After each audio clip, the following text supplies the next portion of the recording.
Salut, ça va? Ici votre youtubeur préféré, votre youtubeur auquel vous vous êtes abonné juste en dessous. Hein. On n'hésite surtout pas à s'abonner, à liker. Je vous vois les petits, je vous vois. Aujourd'hui, je vais parler de mes jobs étudiants, et surtout un en particulier, aka Domino's Pizza. Alors tout d'abord, pourquoi avoir rejoint la magie, que dis-je, le merveilleux univers qu'est Domino's Pizza? C'était tout simplement dû à ce qu'on appelle la pression patriarcale. C'est-à-dire que mon père me demandait « Oui, Benoît, tu comptes faire quoi pendant les vacances? Oui, Benoît, tu fumes tes petites clopes, mais comment tu vas les payer ?»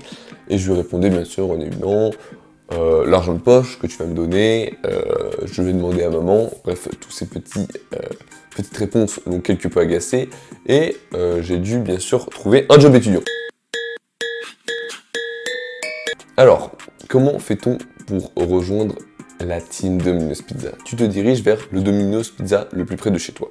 Une fois au Domino's Pizza, tu déposes ton CV, une petite lettre de motivation si tu es vraiment motivé, parce qu'en soi on s'en bat un peu les couilles, mais je te conseille de le faire. Dedans, tu indiques que tu es l'employé polyvalent, le plus polyvalent qui existe. Tu es capable d'effectuer toutes sortes de tâches, quelquefois ingrates, certes, mais tu es capable de travailler en équipe. Et ça, c'est important pour un manager, car une équipe soudée, c'est une équipe qui réussit. Bref, tu te diriges vers ton Domino's Pizza, CV te motive.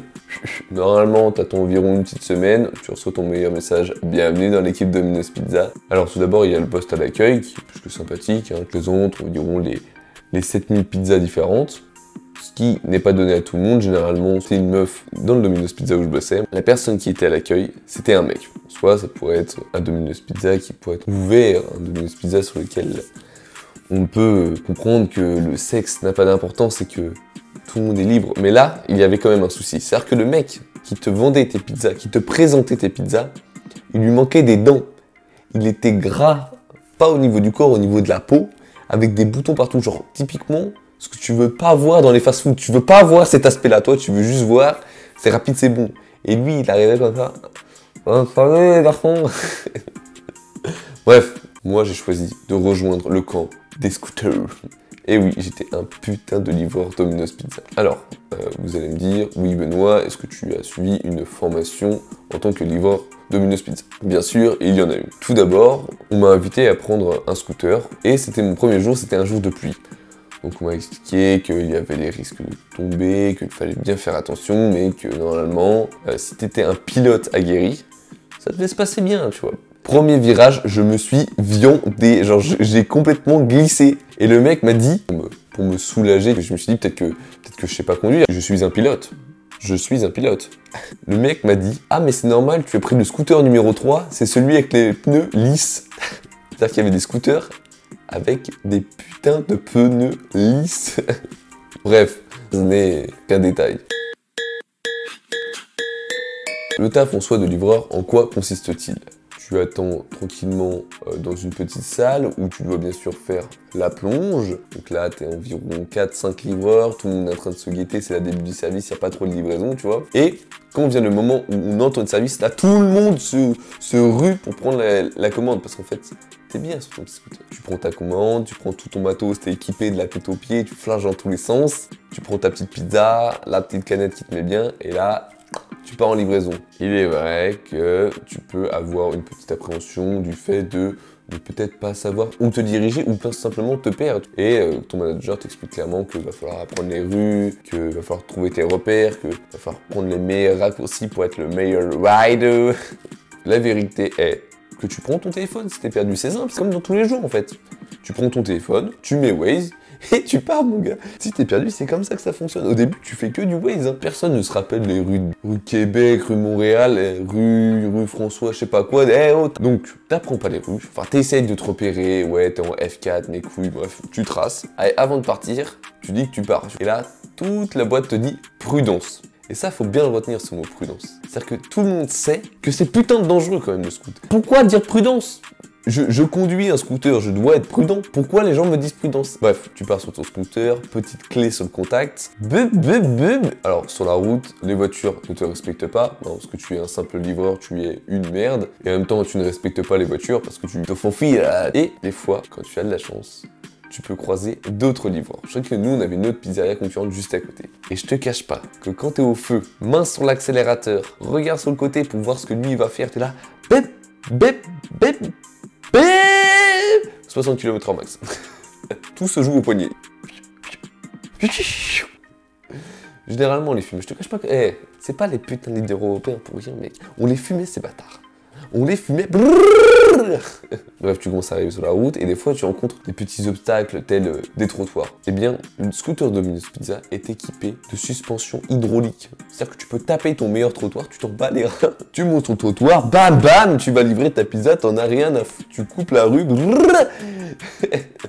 Feu rouge, hop, trottoir, bref, faites jamais ça, vous êtes vraiment des salauds les conducteurs de Domino's Pizza. Conduisez proprement, je sais que je l'ai fait, c'est pas bien, c'est pas forcément les conseils que je devrais donner, mais c'est comme ça, c'est dans nos gènes.